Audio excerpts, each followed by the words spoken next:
Let's hang with the goaties for a minute. It's hard to hang with them when they're surrounding me. Hi, girls. I've got Ren, I've got JC, Emma coming in. So we've been starting to talk about fall prep and fall winter prep, actually. And the last conversation we had with the girls was about their weight, which was very rude of me to talk about in front of them. You know, you should never do that. Especially, and they're going to pee right at my feet. Thank you, Miss Emma. That's fabulous. I appreciate that so much. I did just clean your stall not too long ago, you know. So another step of fall prep, and has really nothing to do with why I'm standing here in the stall. I'm just standing here in the stall because it's so much fun to be with the goats. And they're everybody. Hi, Ladybug. Hi, Seth. Hi, everybody. They're just right here with me, chewing on my pants, doing their thing. So the next step of my fall prep is to tackle the tack room. No pun intended. The tack room is my lifeblood, right? That is where all of my supplies are. You've just seen the vaccine video. It's where my medications are. It's where my incubator is. It's kind of where it's where the baby birds live the first couple of days of their lives. It's where all my birthing supplies are. Everything's in there. Scales, you name it, right? And for the most part, even at the busiest of times, it stays fairly well organized. Not the way I want it to be, where everything is in its place, but everything's close, right? Like, it doesn't become a disaster zone by any means. However, it gets a little disorganized, it gets a little messy, it gets a little jumbled, it needs to be swept out. All of the incubator supplies and baby bird supplies have to be put away for the winter. Any eggs that I have stored in there need their safe spot to be. They actually live, for the most part, in the tack room until I use them. So that's throughout the winter, because the tack room is a perfect sort of mild temperature for them. But it's also a good time of the year for me to take stock of my supplies. Do I have enough of everything? Are my medications expiring? Often, and I'm not a big fan of waste, but often the medications that I have on hand expire long before I use them. And that's a good thing, right? If I don't need to use penicillin, or I don't need to use any kind of pain medications for my animals, that is a good year. And so I kind of look at it as a happy day when I get to throw away a full bottle. And again, it's a catch-22. It bothers me because it's waste. But at the same time, if I didn't have it on hand and I needed it, it is not something that I can get quickly.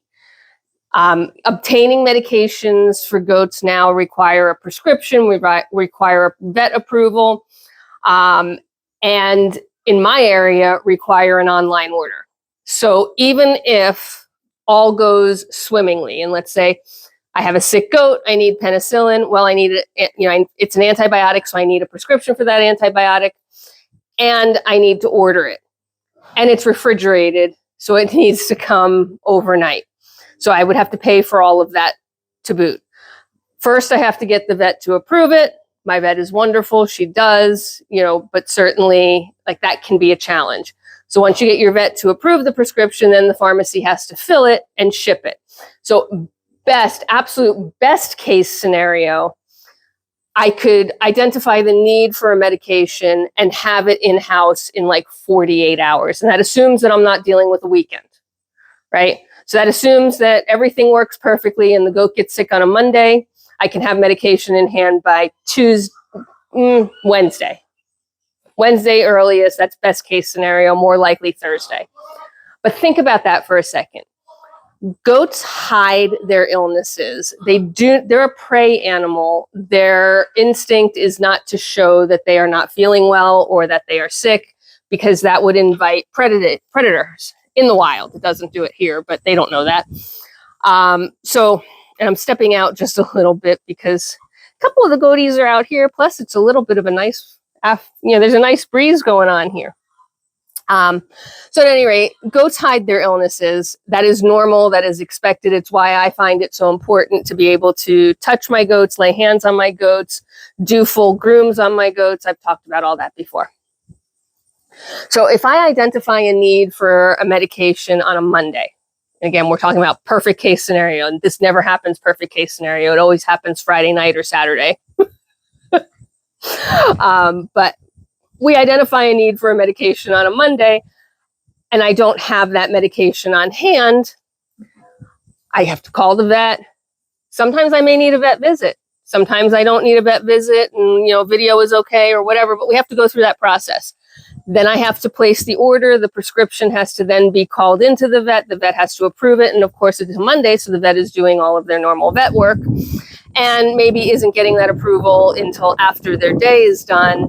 So that's Monday night, right? So then the pharmacy, best case scenario, fulfills it on Tuesday and ships it Tuesday overnight for me to get it on Wednesday. That is the absolute best, where everything works perfectly and nothing gets delayed, and the pharmacy has the medication on hand and it doesn't have to be compounded. It doesn't have, a dosage doesn't have to be created. It just needs to be shipped effectively. Add another day to that for whatever reason, whatever minor delay, whatever shipping backlog, whatever, or even a delay in the transport, right? FedEx doesn't get it on time. It could be Thursday. Your goat who is sick on Monday, and by the time you saw the symptoms, they've been sick for a while, possibly a week, right? Is now waiting another almost 4 days before you can get medication for them. And for me, that's not acceptable. So I do try and keep medication on hand. And again, the ideal state is I never need it and it gets thrown away.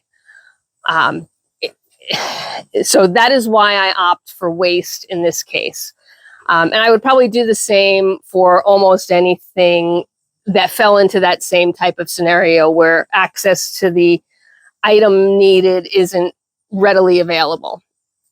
So this is a really good time of the year because illnesses pop up, in spring, in fall. I mean, certainly they can pop up anytime, but the more prevalent times are as weather changes. So winter to spring, spring to fall, or summer sometimes is mostly parasites, but it can be other things. I don't know. I just find fall is sort of the risk area for me and my herd.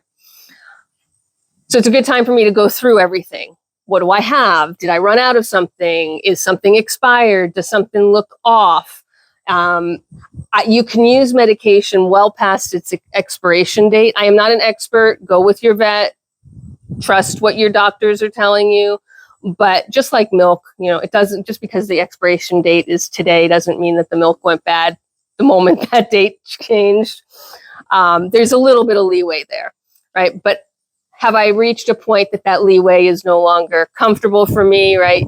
Once you pass your expiration date, your efficacy of the medication goes down. So, if I'm 6 months past and I haven't used it, that's not a big deal, but it's time for me to renew and refresh and have fresh on hand. Is the bottle getting empty? Does the bottle look dirty and possibly no longer sterile? Does the bottle, do the contents look discolored? Which can happen, especially in bottles that are clear. The inside, the medication can potentially discolor. And again, that may not signal a problem, but at the same time, why take the chance? So I go through everything and I can place one order for all of my replacement stuff. And I'm not doing it on an emergency basis. I can take, whatever the slowest paced shipping option is. I don't have to pay for rushes. I don't have to rush my vet, right, to approve anything. It can happen at a very leisurely, comfortable pace for everybody. We can have a conversation. Sometimes, she sees I ordered something. She's like, why do you want that? And maybe we have a little back and forth and I either take that off the order or she doesn't approve it, or maybe, we change what it was, right? Maybe I had a specific medication on hand just because it happened to be appropriate for that moment in time, but really to have a much more broad spectrum medication would be better, right? We can have those conversations. We can do it at, standard pace, right? One text a day or one email a day versus, this barrage of panic and back and forth. So that's why, for me, going through the tack room now is a perfect time. When everybody's calm, everybody's healthy, I don't have babies on hand, I'm not really in the thick of selling and registering and paperwork, I can take a moment to breathe, reorganize, kind of touch everything in the tack room, assess what I need in terms of supplies, order those supplies, and lay them up before winter starts and before we get into breeding season. So that is kind of step 2 of fall prep, right? Step 1 was get weights and assessments on the animals. Step 2 is get the tack room back together. And, then kind of step 3 is really figure out what my breeding schedule is going to be and start breeding animals. Lotus, your ear, it's still got a little bit of swelling in it, but it's looking so much better. So we are like on month 4 with this hematoma, and it continues to persist, but she's holding her ear up. The fold has gotten less pronounced. There is still swelling at the base of that ear, but overall, it's healing well. It's just taking a long time. So that's the story. That's our visit with the goats this morning. And as always, until next time, there's more work to do. Isn't that right, Lotus? You're so funny. Bye for now.